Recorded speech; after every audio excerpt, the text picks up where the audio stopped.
Per un Veneto competitivo e sostenibile è necessario aiutare le imprese a migliorare il loro rapporto con l'energia. Efficientamento si chiama, un processo che può dare una svolta positiva al futuro di molte realtà produttive del territorio. 56 milioni di euro dedicati tutti alle nostre PMI, alle nostre imprese per la vera transizione energetica della nostra regione. Parte così il primo bando da 31 milioni di euro, formula mista, che significa un tasso agevolato per il prestito e una parte di finanziamento a fondo perduto. Possono partecipare tutte le aziende. L'altro bando invece sarà dedicato all'idrogeno, che è uno degli elementi portanti del piano energetico che, ricordo, è in discussione in questi giorni in Consiglio regionale. Inoltre, sempre sul tema energia, fa il suo debutto un portale dedicato alle cosiddette comunità energetiche, che sono un gruppo di soggetti che si organizzano per produrre e condividere l'energia che deriva da fonti rinnovabili.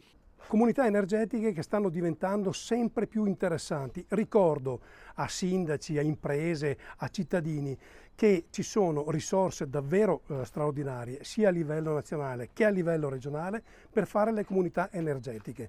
Fate una comunità energetica, potete risparmiare in termini energetici e di molto, si dà una risposta alla povertà energetica, si abbassano i costi e si fa energia da risorse rinnovabili, per cui non ci sono controindicazioni,